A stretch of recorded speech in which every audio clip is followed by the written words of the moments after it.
구약 성경 창세기 45장 1절 2절 말씀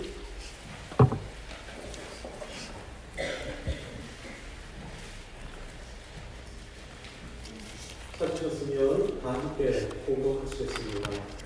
요셉이 시종한 자들 앞에서 그 종을 박제하지 못하여 힘들어 모든 사람을 자기에게서 물러가라 하고 종형제들에게 자기를 알리니 그때에 그와 함께한 다른 사람이 없었다. 요셉이 큰 소리로 이 애국 사람에게 들리며 바로의 궁중에 일어나라. 아멘. 학교에 아이들이 다 배우고 나도 많이도 알고 있는 것. 누가 너에게 악을 행하면 너도 같이 악으로 갚라. W.H. 오든이 쓴 1939년 9월 1일에 나오는 식구입니다. 누가 너에게 악을 행하면 너도 그와 같이 갚으라.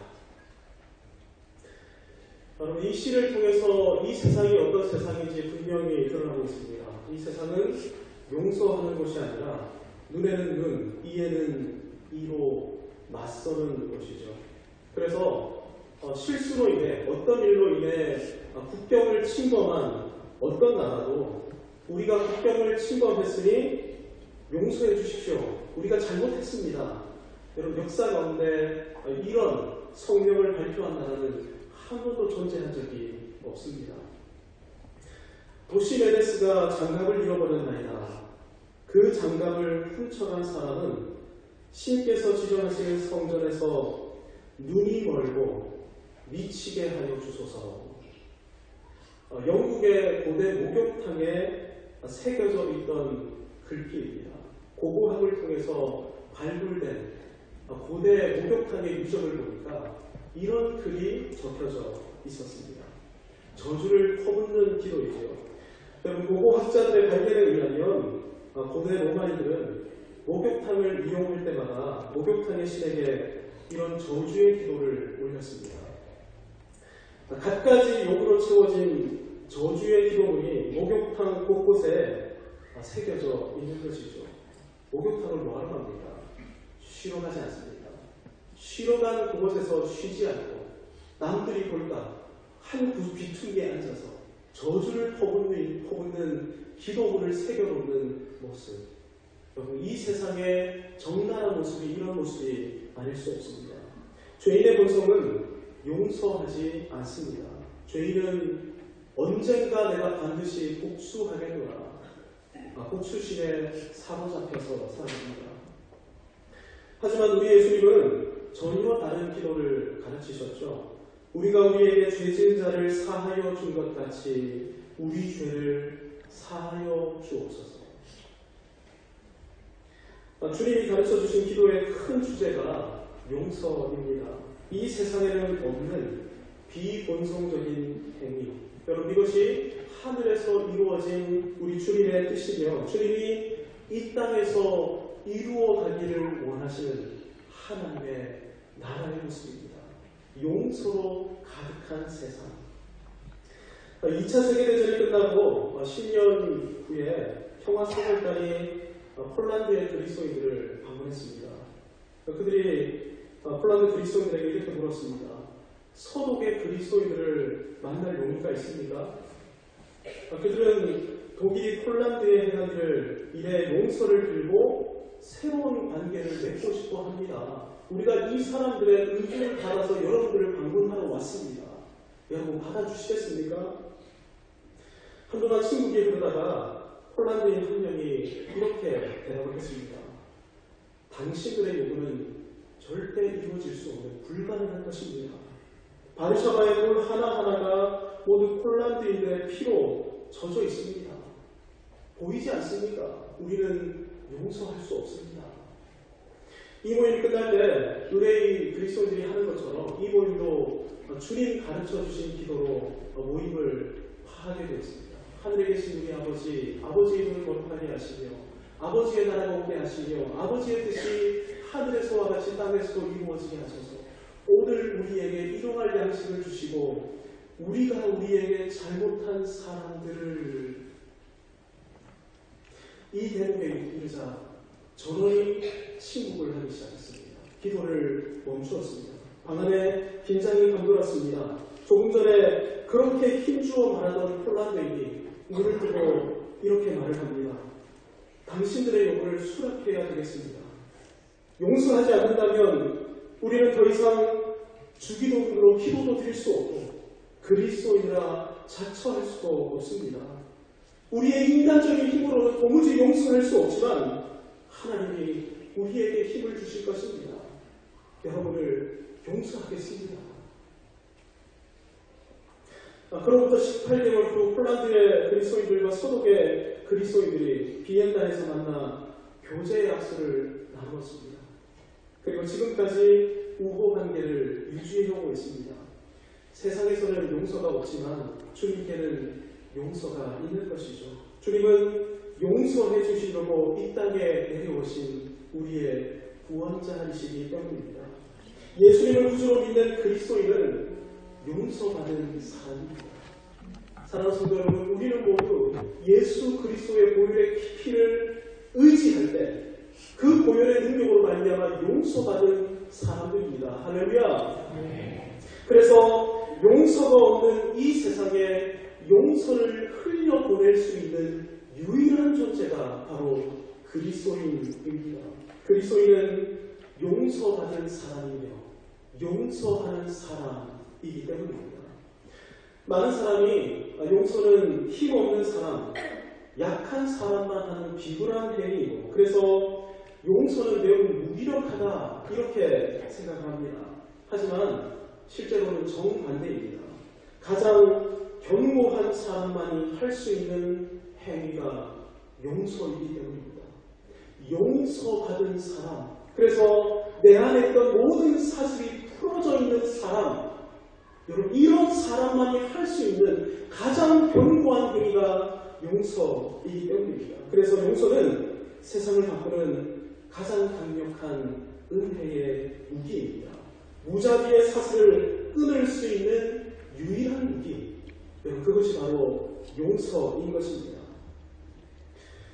남아프리카 공화국은 오랫동안 흑인 차별로 고통을 겪었던 나라입니다.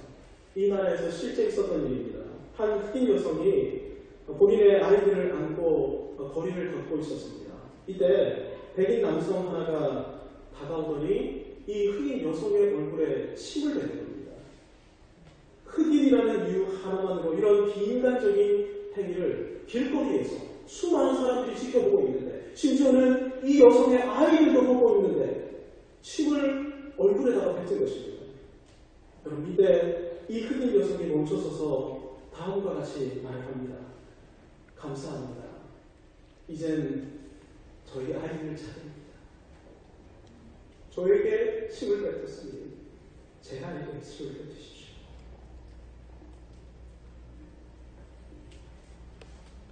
반항이라도 하고 욕설이라도 하면 치욕적인 행위를 하려고 이 백인 남성이 마음을 갖고 있다. 오른뺨을 맞더니 왼뺨을 행위를 행하면서 아무런 대꾸를 하지 못하고 멀리 울리고 망가가 버렸습니다. 한 번은 백인 군인들이 흑인들이 무단으로 마을을 점거했다며 마을을 잃어버리겠다고 불도저를 끌고 와 협박했습니다. 중무장한 군인들이 중장비를 가지고 와 협박을 했습니다. 확산기로 이렇게 외칩니다. 이분 안에 피하지 않으면 여자고 아이고 상관하지 않고 다 잃어버리겠다. 이분 안에 떠나라.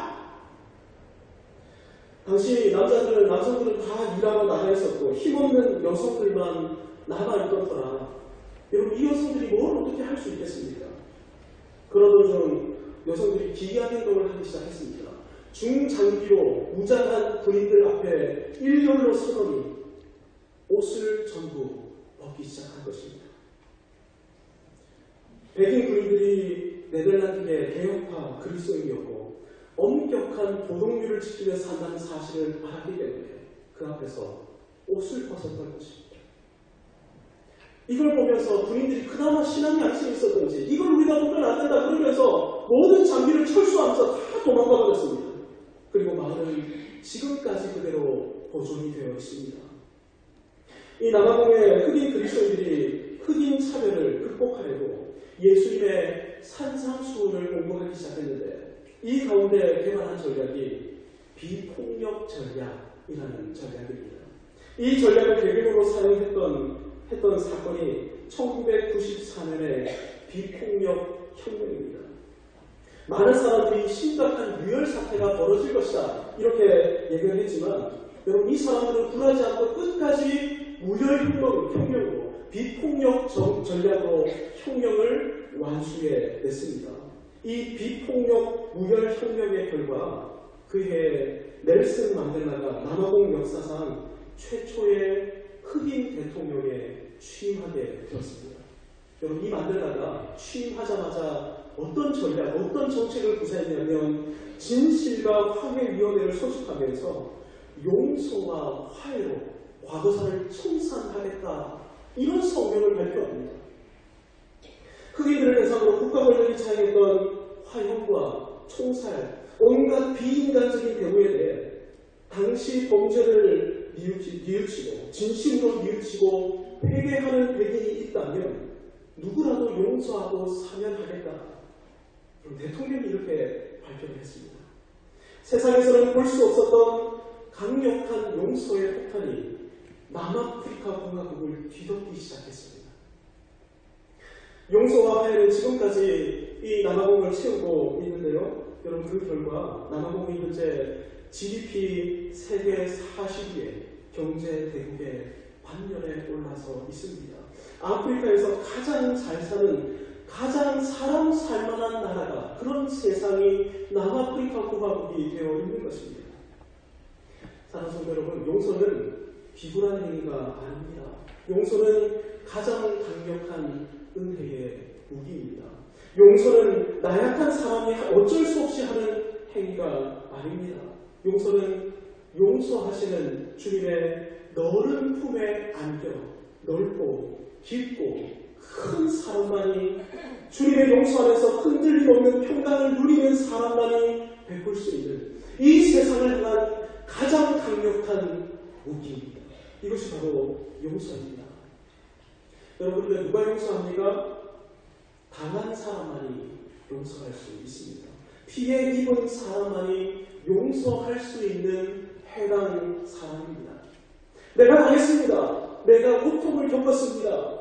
여러분 이런 사람만이 용서할 자격을 갖춘 사람인 것이죠. 아니 내가 당했는데 왜 용서해야 합니까? 물론 용서받지 못한 나를 주님이 용서해 주셨기 때문에 용서해야 합니다. 하지만 용서해야만 하는 실제적인 이유가 또 있습니다. 미국에서 남자 4명, 여성 4명, 모두 8명이 2년간 격리해서 실험을 했습니다. 8명은 모두 과학자였고 세상과 격리될 때 겪을 난관을 충분히 인지한 다음 심리검사, 사전준비를 거쳐서 실험 공간에 2년간 격리되었습니다. 그런데 여러분 몇 달도 되지 않아서 우리는 4대4로 정확히 2패로 나눠지기 시작했습니다. 실험 막바지에 있는 몇 달간은 양쪽은 아예 어떤 교류조차 하지 않았습니다. 말도 건네지 않았고 쳐다도 보지 않았고 그냥 냉소와 냉담으로 남은 몇 개월간을 지내고 말았습니다. 용서하지 않으면, 용납하지 않으면 가까이 다가설 수 없는 틈이 생기고 이 틈은 놔두면 점점 더 넓어지고 마는데 마침내는 건널 수 없는 절벽이 되고 마는 것입니다. 이 틈을 메울 수 있는 유일한 다리가 뭡니까? 그 다리가 바로 용서의 다리인 것입니다. 우리와 틈이 생기는 사람들은 여러분 대부분 이런 사람들입니다. 길거리에 지나가는 사람과 우리가 틈이 생기지 않습니다. 함께 격리되어서 함께 살 수밖에 없는 사람들, 여러분 이런 사람들과 우리가 틈이 벌어지게 되어 있는 것입니다. 부부간에 틈이 생깁니다. 마침내 건널 수 없는 절벽이 되어버립니다. 부자 간에, 형제 간에, 모녀 간에, 동료 간에 같이 살아가면서 섬기면서 뜨거운 사랑을 나눠야 될 우리 사랑하는 성도들 간에, 형제들 간에 여러분, 이런 틈이 생기고 간격이 벌어져서 마침내 절벽이 되고 만다. 그럼 이렇게 지내고 마는 것입니다. 쳐다도 보지 않고 냉소를 퍼붓고 비난하고 정죄하게 해서 근데 떠날 수가 없습니다. 이곳에 같이 살아야 합니다. 격리되어서 지내야 됩니다. 지옥이 되고 마는 것이죠. 틈을 메우고 지옥을 걷어내는 유일한 처방전, 유일한 다리가 용서의 다리입니다. 사랑하는 성도 여러분, 용서하십시오. 다시 시작하십시오. 그래서 지옥에 살고 있는 사람들에게 천국을 선물하십시오. 그렇게 되면 그들만 천국을 누리게 될 것이 아니라 나도 그들과 함께 천국을 누리게 될 것입니다. 그래, 용서하자. 여기까지도 들었으니 용서해야 할 것 같아. 단 저 사람이 용서를 구하면 그래, 내가 용서해줄게.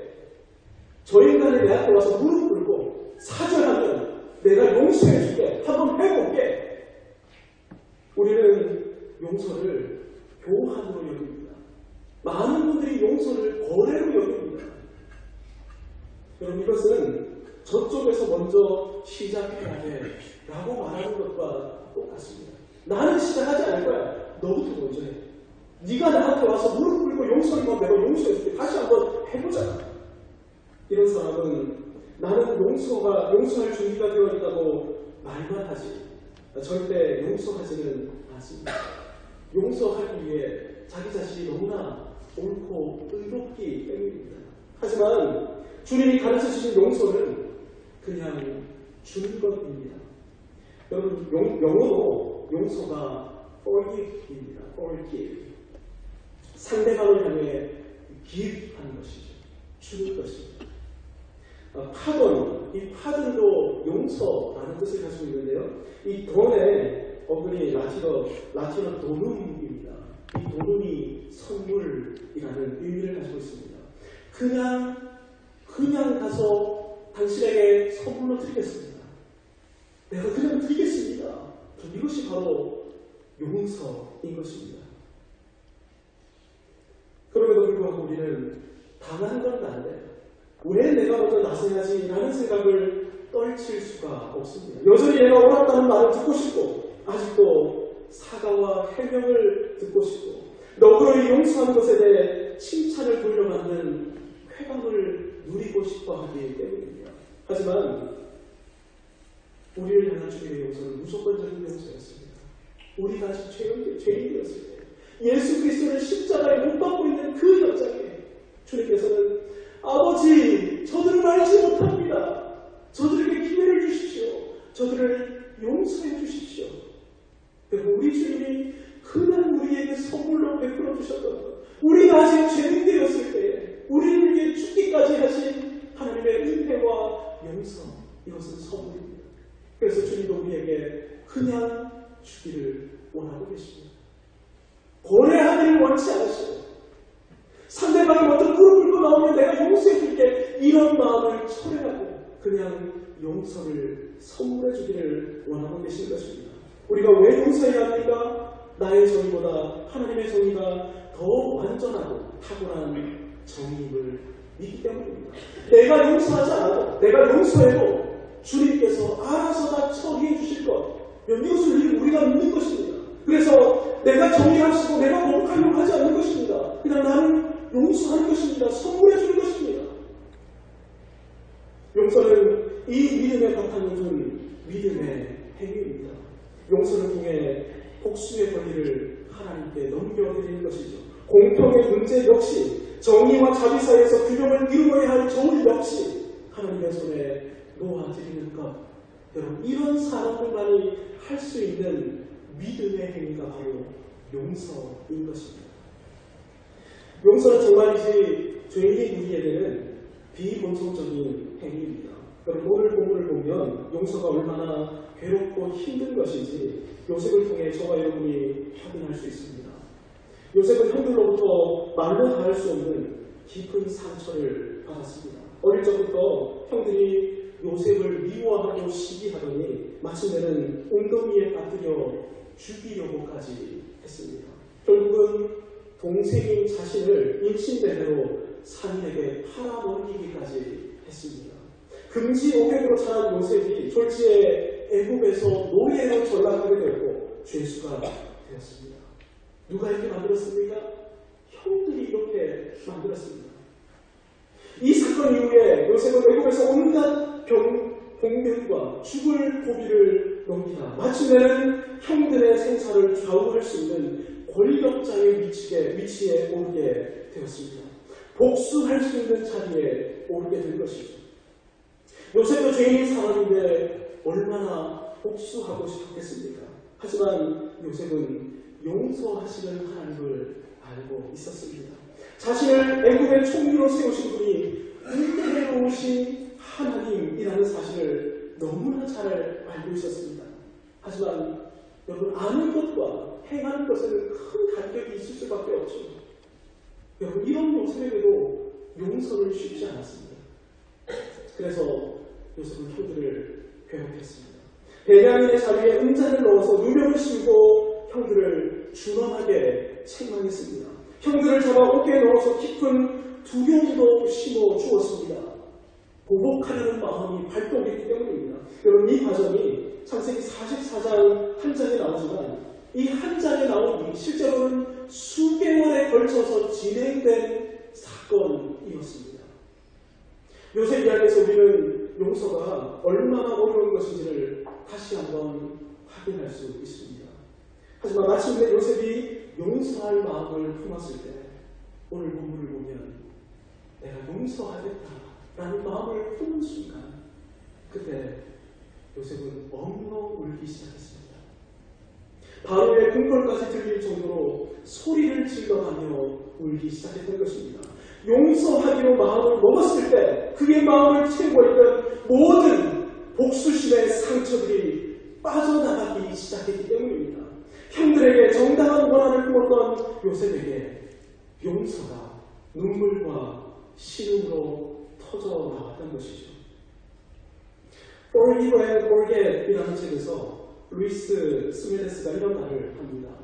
용서로 치유받는 최초의 그리고 많은 경우 유일한 사람은 바로 용서하는 사람이다. 진실한 용서는 포로에게 자유를 준다. 그리고 나면 자기가 풀어준 포로가 바로 자기 자신이었음을 깨닫게 된다. 용서를 통해 여러분 용서해준 그 사람이 자유를 얻게 된다는 것입니다. 용서를 통해 요셉이 마침내 자유를 얻었습니다. 그리고 그는 그의 아들의 이름을 므낫세라고 지었습니다. 그리고 므낫세라는 뜻은 잊혀지게 하는 자라는 뜻을 가지고 있습니다. 그의 모든 보복하려는 마음, 그의 모든 분노, 참을 수 없었던 모든 마음이 용서한 그 순간에 눈과 같이 싹 사라지게 된 것입니다. 그래서 하나님께 하나님 제가 이제 잊혀졌습니다. 아들의 이름을 므낫세라고 지습니다. 야, 내가 용서하니까 실제로 모든 것을 잊게 되는구나.